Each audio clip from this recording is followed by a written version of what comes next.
मुख्यमंत्री पुष्कर सिंह धामी पिथौरागढ़ के 2 दिवसीय दौरे पर। मुख्यमंत्री का हुआ जोरदार स्वागत, कई योजनाओं की दी सौगात।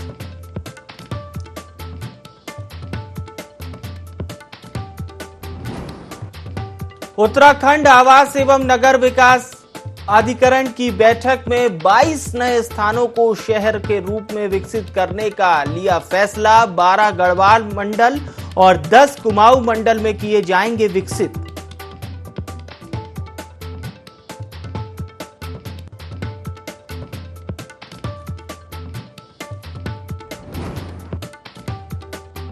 राज्यपाल जनरल गुरमीत सिंह ने किया valley of words international literature and art festival का शुभारंभ। 3 दिन तक चलने वाले इस फेस्टिवल में देश विदेश के साहित्यकार कर रहे हैं प्रतिभाग।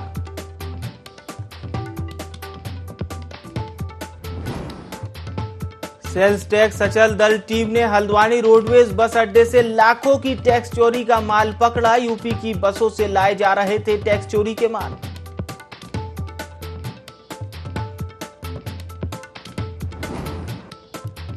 ऑपरेशन क्रैकडाउन के तहत चंपावत पुलिस ने पकड़ी अवैध शराब। गिरफ्तार आरोपी से बड़ी मात्रा में शराब बरामद।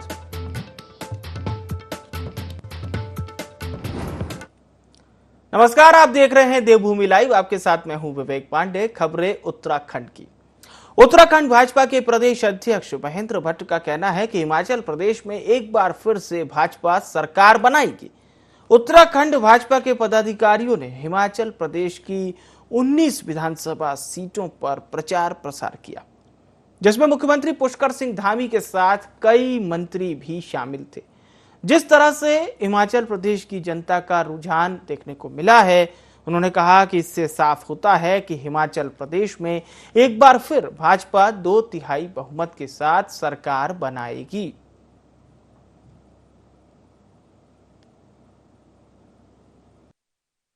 सकता हूँ, हमारे कार्यकर्ता कल जब वापस आए तो हमने उनके साथ समीक्षा वार्ता की है और 19 सीटें हमको दी गई थी।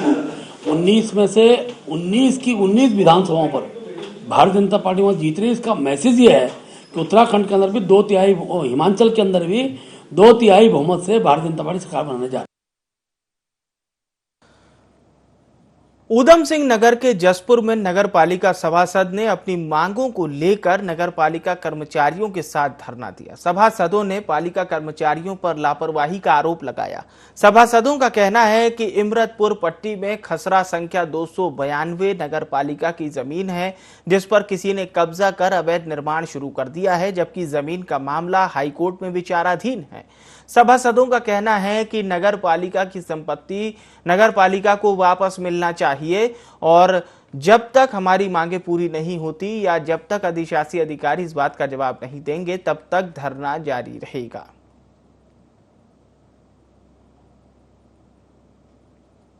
समस्या है कि जो नगर पालिका की संपत्ति है, जिसमें मुकदमा हाई कोर्ट में चल रहा है, खसरा नंबर 292 पट्टी इमरतपुर, जिसमें एक दफा नगर पालिका हारी, फिर इनको अवगत कराया गया, लेकिन इनकी लापरवाही से फिर हारा गया, फिर इन्हें अवगत कराया गया, फिर उसके बाद फिर ये हार है। उसके बाद जब उसमें निर्माण शुरू किया तब भी अवगत कराया गया।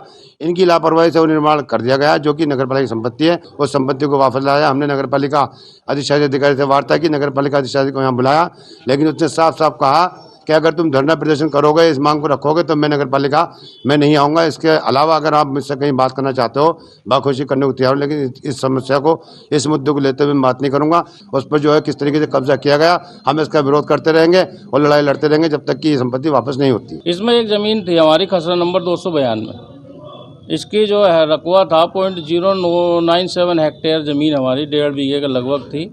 उस पर हमारा जो है 2008 में केस चला था। 2016 में नगर पालिका जसपुर हार गई थी। काफ़ी कहने सुनने के बाद 2019 में हमने धरना प्रदर्शन दिया था, कहना सुनवाई हुई। उसके बाद इन्होंने जिला अपील करी जिला जज के, उसके बाद फिर शायद ये हार गए।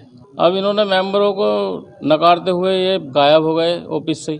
तो इस पर जो विचाराधीन चल रहा है, उस ज़मीन पर इन्होंने कब्जा करा दिया मिलजुल के। मांगे ये है कि हमारी ज़मीन है, नगर पालिका की ज़मीन है, तो नगर पालिका के हित में रहनी चाहिए। राष्ट्रीय योगी सेना के कार्यकर्ताओं ने खटीमा नेशनल हाईवे के मरम्मत कार्य में खानापूर्ति का आरोप लगाया है, तो वहीं लोक निर्माण विभाग के अधिशासी अभियंता का कहना है कि दुर्घटना से बचने के लिए प्राथमिकता के आधार पर पहले बड़े गड्ढों को भरने का काम किया जा रहा है, फिर बाद में छोटे गड्ढों को भी भरा जाएगा। आपको बता दें कि मझौला से खटीमा जाने वाला नेशनल हाईवे रोड पूरी तरह से क्षतिग्रस्त हो गया है, जिस कारण दुर्घटना की आशंका बनी रहती है। राष्ट्रीय योगी सेना मझौला के नगर अध्यक्ष करणवीर सिंह का कहना है कि ठेकेदार और जेई द्वारा भारी लापरवाही और कोताही करते हुए छोटे छोटे गड्ढों को छोड़ते हुए केवल बड़े गड्ढों को भरा जा रहा है। उन्होंने मरम्मत कार्य को ठीक से कराते हुए गड्ढा मुक्त रोड निर्माण की गुहार लगाई है। खटीमा मार्ग के खड्डा मुक्त योजना के लिए गत दिनों पहले मैंने माननीय मुख्यमंत्री श्री पुष्कर सिंह धामी जी को एक ज्ञापन भेंट किया था स्पीड पोस्ट के जरिए। उस ज्ञापन को उन्होंने स्वीकार किया। ज्ञापन को स्वीकार करते हुए और उसके लिए मैं माननीय मुख्यमंत्री श्री पुष्कर सिंह धामी जी का हृदय से धन्यवाद प्रकट करता हूं। मैं इसके लिए बहुत खुश हूं। लेकिन उसके बाद कार्रवाई तो हुई है, लेकिन संबंधित विभाग इस पे लापरवाही बरत रहा है। इस रोड में बड़े बड़े खड्डे सिर्फ पूरे किए जा रहे हैं, छोटे छोटे खड्डों को वैसे ही छोड़ दिया जा रहा है। श्री पुष्कर सिंह धामी जी से आग्रह करूंगा कि मामले में तुरंत संज्ञान लेकर मामले में कार्रवाई की जाए और इस रोड को खड्डा मुक्त किया जाए। इसमें मार्ग में काफी गड्ढे हो गए हैं, तो गड्ढों को भरने का काम किया जा रहा है। पहले प्राथमिकता के आधार पर बड़े गड्ढों को भरा जा रहा है ताकि कोई दुर्घटना न हो, और बड़े गड्ढों को भरने के बाद ही जो है छोटे गड्ढों को भरा जाए। जो है ठेकेदार को निर्देशित किया गया कि पहले जो बड़े गड्ढे हैं दुर्घटना से संभावना है उनको पहले भरा जाए। ये मेरे द्वारा ही कहा गया। ज्यादा जो है उनको सीक्वेंस में बाद में टिकट किया। लक्सर में चोरी की वारदातें थमने का नाम नहीं ले रही हैं। घरों में चोरी का बढ़ता ग्राफ पहले की तरह ही पुलिस के लिए इस बार भी सिरदर्द बना हुआ है। ऐसे में दिन दहाड़े हो रही वाहन चोरी की वारदातों में आई तेजी ने पुलिस का चैलेंज और बढ़ा दिया है। ताजा मामला कस्बे के बाजार का है, जहां गंगनौली गांव से खरीदारी करने आए युवक की बाइक चोरी हो गई। शिकायत के आधार पर पुलिस ने मामला दर्ज कर चोर की तलाश शुरू कर दी है।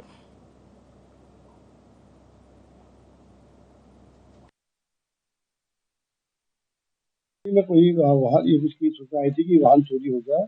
इस पर जो है थाने में मुकदमा दर्ज करके उसकी जांच की जा रही है और कार्रवाई। चंपावत पुलिस ने ऑपरेशन क्रैकडाउन के तहत बड़ी कार्रवाई की है। रीठा थाना क्षेत्र पुलिस ने असेड़ा पुल के पास से अवैध शराब जब्त की है। पुलिस ने मौके से 2 आरोपियों को गिरफ्तार किया है, जिनके खिलाफ आबकारी एक्ट के तहत कार्रवाई की जा रही है।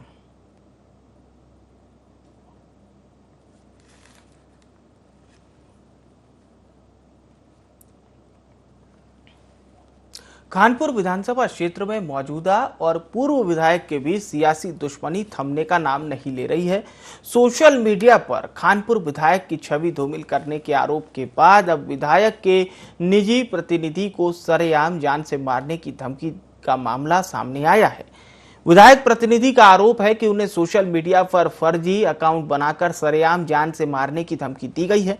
कानपुर विधायक के प्रतिनिधि रजत पवार ने इस पूरी घटना का जिम्मेदार पूर्व विधायक को ठहराते हुए चेतावनी जारी की और कहा कि भविष्य में संभावित घटनाओं के जिम्मेदार पूर्व विधायक ही होंगे।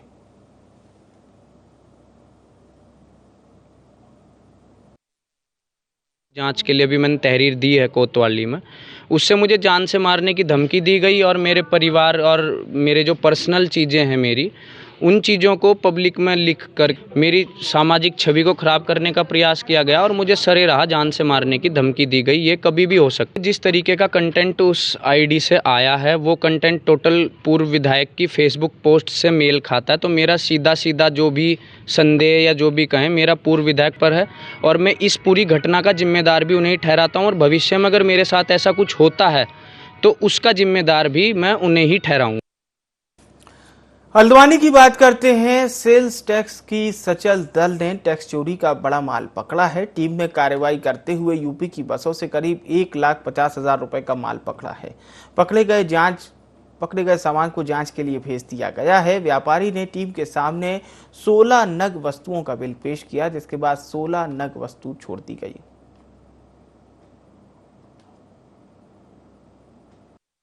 बाहर से करीब 15-16 नग आज हम चेकिंग कर रहे थे यहाँ पर रोडवेज स्टैंड पर। तो हमें नग दिखे हैं, ये कुछ रेडीमेड ज़्यादा दिख रहा है, कोई हार्डवेयर भी है और ऐसा छोटा मोटा सामान है। उसको हम चेकिंग, जो बिल हैं वो हमने छोड़ दिए हैं, प्रॉपर चेक किया है, वो बिल के अनुसार पाएगा वो ठीक दिया, और जो बिल से नहीं था उसको हम लेके जा रहे हैं अपने गोदाम पर, सेल टैक्स के गोदाम पर। हमको उसको मूल्यांकन करेंगे, फिर बाद में पेनल्टी लगाई जाएगी। ये करीब 15 नग थे जो बिल ओके पाएगा हमने छोड़ दिए, और करीब 1-1.5 लाख का माल हम लेके जा रहे हैं। चलिए अब बात करते हैं लक्सर की। उप जिला मजिस्ट्रेट गोपाल राम बिनवाल ने क्षेत्र के सभी लेखपालों को अपने कार्यालय में तलब किया और समीक्षा बैठक ली, जिसमें राजस्व विभाग से जुड़े भू अभिलेख सहित उनके द्वारा संपादित और लंबित कार्यों की निर्धारित जवाबदेही तय करने के निर्देश दिए। गंगा तटीय इलाकों और अन्य क्षेत्रों में अवैध अतिक्रमण की गतिविधियों पर अंकुश स्थापित करने के लिए जरूरी दिशा निर्देश भी दिए। लेखपालों ने अपने अपने स्तर पर राजस्व विभाग की कार्रवाई के दौरान उत्पन्न होने वाली समस्याओं को उप जिला मजिस्ट्रेट के समक्ष रखा। वहीं उप जिला मजिस्ट्रेट गोपाल राम बिनवाल के मुताबिक लगातार समीक्षा बैठक निर्धारित समय पर होती है, उसी तर्ज पर आज भी लेखपालों के साथ समीक्षा बैठक की गई।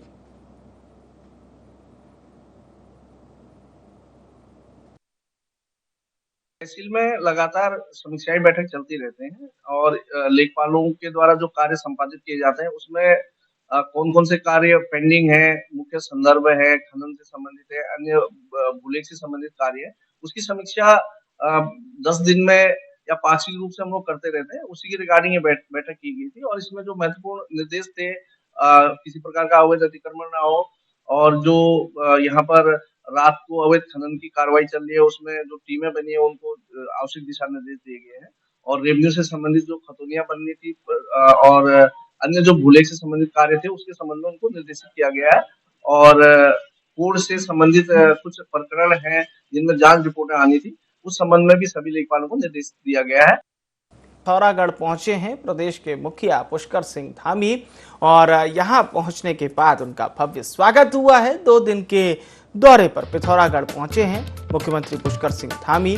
जनसंवाद के साथ कई योजनाओं का लोकार्पण भी करेंगे। तस्वीरों में आप देख सकते हैं भव्य स्वागत की ये तस्वीरें हैं और मुख्यमंत्री पुष्कर सिंह धामी से मिलने के लिए यहां पर बड़ी संख्या में जन समुदाय भी उपस्थित है। महिला संगठनों से भी मुख्यमंत्री पुष्कर सिंह धामी की मुलाकात होगी। शाम को पंचायत प्रतिनिधियों से भी मुख्यमंत्री पुष्कर सिंह धामी मिलेंगे, तो मुलाकात भी करेंगे और साथ ही साथ कई विकास योजनाओं का लाभ भी क्षेत्र की जनता को देने के लिए पहुंचे हैं प्रदेश के मुखिया पुष्कर सिंह धामी। इस दौरान आमजन ने उनका भव्य स्वागत किया। 2 दिन का ये पिथौरागढ़ दौरा है जिसमें मुख्यमंत्री पुष्कर सिंह धामी पहुंचे हैं।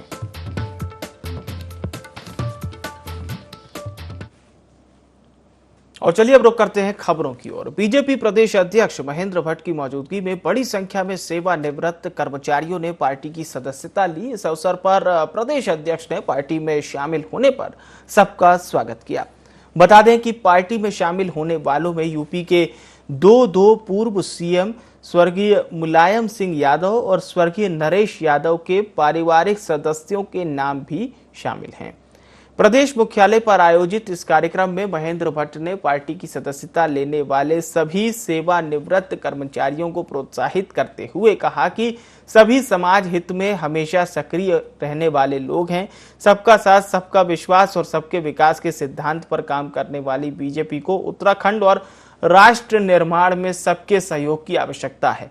उन्होंने कहा कि आज बिजली, पानी, सड़क और अन्य सभी क्षेत्रों में विकास की नई ऊंचाइयों को उत्तराखंड छू रहा है।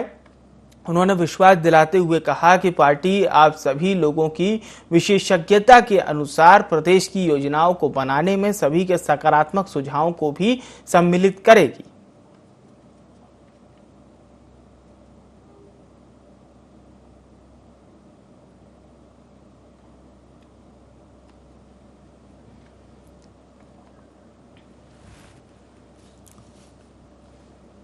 उत्तराखंड के पर्यटन मंत्री सतपाल महाराज इन दिनों दिल्ली दौरे पर हैं, जहां वे भारतीय सांस्कृतिक संबंध परिषद के हस्ताक्षर समारोह में हिस्सा लेने पहुंचे। उन्होंने संबोधन में कहा कि विदेश मंत्रालय की सांस्कृतिक शाखा है जो भारत और विदेशों के बीच सांस्कृतिक और शैक्षणिक आदान प्रदान को बढ़ावा देने का काम करती है।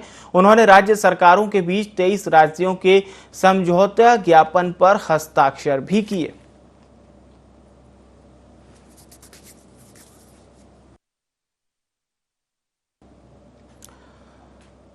आवास विकास मंत्री प्रेमचंद अग्रवाल ने आवास एवं नगर विकास प्राधिकरण की 16वीं बोर्ड बैठक ली। इस दौरान उन्होंने शहरों की स्थापना को लेकर कहा कि सरकार जिला प्रशासन और प्राधिकरण में सामंजस्य स्थापित करते हुए इस दिशा में महत्वपूर्ण पहल कर रही है।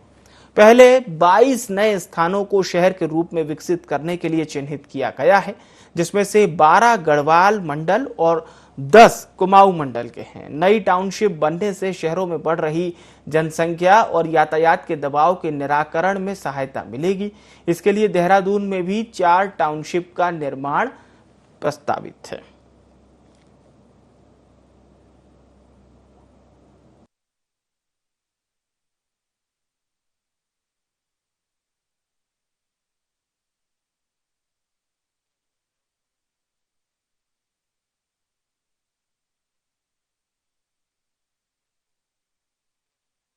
नगर विकास प्राधिकरण, जिसे हम मुड्डा के रूप में भी जानते हैं, उसकी आज 16वीं बोर्ड की बैठक हुई। ने मुख्यमंत्री जी का भी बहुत आग्रहपूर्वक आदेश भी है कि हमारे प्रदेश के अंदर कुछ नए टाउनशिप डेवलप की जाए। तो 22 शहरों को हमने पूरे उत्तराखंड के अंदर चिन्हीकरण उनका किया है, जिसमें 10 कुमाऊं में और 12 गढ़वाल में। और उसका मकसद सिर्फ यही है कि जो हमारा आज शहर है उनको किस प्रकार से कुछ पॉपुलेशन को डाइवर्ट किया जा सके। जो डेंस पॉपुलेशन हमारे हमारा देहरादून की मैं बात करूं, यहाँ पॉपुलेशन बढ़ती जा रही है, ट्रांसपोर्टेशन भी समस्या बनी है। और इस प्रकार से देहरादून के अंदर भी 4 जगह हमने इस प्रकार के चिन्हीकरण किए हैं टाउनशिप के लिए। चंपावत में पर्यटन को बढ़ावा देने के लिए टनकपुर में नैनो ट्राइक और पावर मोटर पैराग्लाइडिंग का सफल ट्रायल किया गया। एडवेंचर एरो स्पोर्ट्स की संभावना को देखते हुए नायक गोठ मैदान में ट्रायल किया गया। प्रदेश सरकार पर्यटन को बढ़ावा देने के लिए इनको टनकपुर से संचालित करने का प्रयास कर रही है। बता दें, उत्तराखंड में नैनो ट्राइक इस तरह का पहला हवाई सफर का साधन होगा।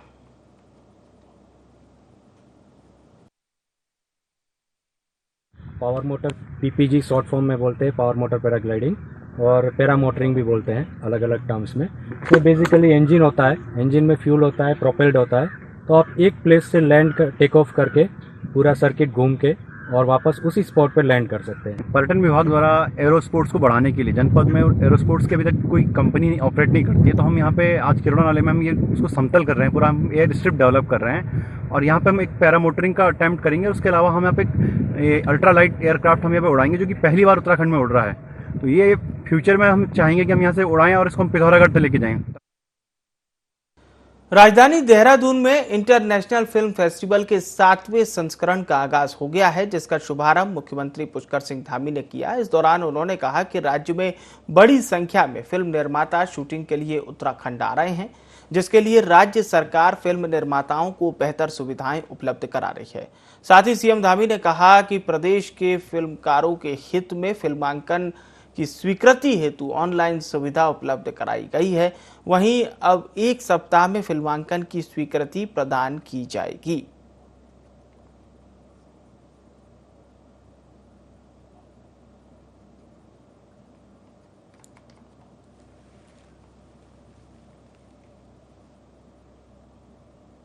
मुख्यमंत्री पुष्कर सिंह धामी ने विकास पुस्तिका का विमोचन और विभिन्न योजनाओं का लोकार्पण किया।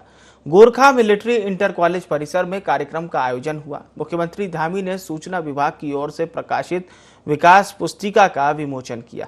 इस दौरान परिवहन विभाग के सॉफ्टवेयर को भी लॉन्च किया गया।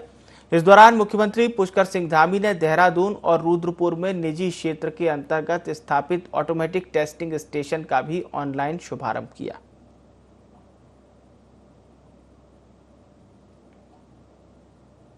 विमोचन के अवसर पर एक ऐसी शख्सियत, एक ऐसा नाम, उनका स्मरण अवश्य करना चाहूँगा। श्रद्धेय अटल बिहारी वाजपेयी जी का, कि जिन्होंने उत्तराखंड राज्य के गठन को अपनी सरकार के समय में उन्होंने सहमति प्रदान की और उत्तराखंड राज्य का गठन किया। विधानसभा अध्यक्ष रितु खंडूरी ने 12वीं कक्षा में उत्तीर्ण मेधावी छात्राओं और नंदा गौरा योजना की लाभान्वित छात्राओं के साथ सीधा संवाद किया। इस मौके पर देहरादून की जिलाधिकारी सोनिका भी मौजूद रहीं। रितु खंडूरी ने बालिकाओं को प्रेरित करते हुए उन्हें स्वयं के प्रति ईमानदार रहकर मेहनत करने का मूल मंत्र दिया। उन्होंने विद्यार्थी जीवन के अपने अनुभव साझा करते हुए बालिकाओं द्वारा पूछे गए सवालों के जवाब दिए। उन्होंने छात्राओं से रूबरू होकर रुचि के अनुसार लक्ष्य निर्धारित करने की बात कही। उन्होंने बालिकाओं को जीवन में खूब मन लगाकर पढ़ने और जीवन में सफलता हासिल करने को लेकर शुभकामनाएं भी दी।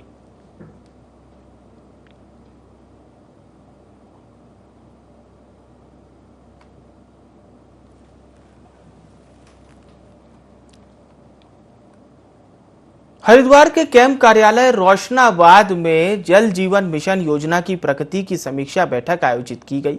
बैठक में जल जीवन मिशन के तहत हर घर नल से जल उपलब्ध कराने के संबंध में अब तक हुई प्रगति के संबंध में चर्चा हुई। वहीं बैठक में जिलाधिकारी ने अधिकारियों से पानी की पाइपलाइन बिछाने के लिए रोड कटिंग के संबंध में जानकारी ली। इस पर अधिकारियों ने बताया कि संयुक्त निरीक्षण का काफी कार्य हो गया है। इस दौरान जिलाधिकारी ने जल जीवन मिशन से जुड़े अधिकारियों को निर्देश देते हुए कहा कि जिन सड़कों की मरम्मत का कार्य लोक निर्माण विभाग को नहीं करना है, उनकी मरम्मत शीघ्र करें।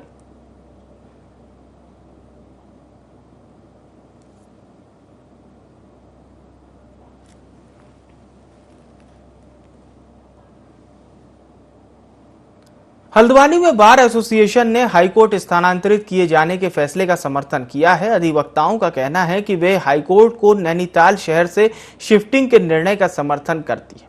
नैनीताल में पार्किंग और परिवहन की समुचित व्यवस्था न होने से परेशानी का सामना करना पड़ता है। सरकार का सही वक्त पर इसे स्थानांतरित करने का फैसला स्वागत योग्य है।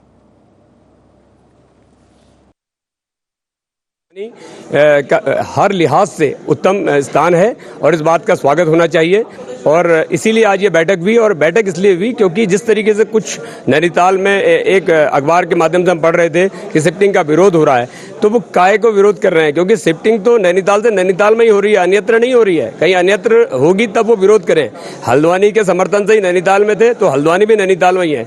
तो हल्द्वानी में जो हाईकोर्ट आया है उसका सभी अधिवक्ताओं ने समर्थन करना चाहिए। समाचार पत्रों के माध्यम से ये जानकारी हमें प्राप्त हुई है कि नैनीताल हाईकोर्ट की शिफ्टिंग का एक शासन द्वारा प्रस्ताव पारित किया गया है और एक सर्च कमेटी का उसमें गठन किया गया है।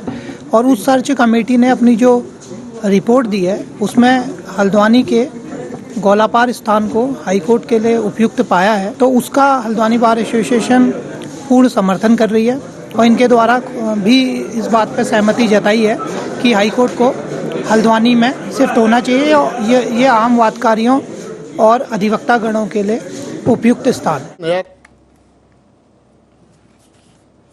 और देवभूमि लाइव में फिलहाल के लिए इतना ही। मुझे आने विवेक को दीजिए इजाजत। नमस्कार।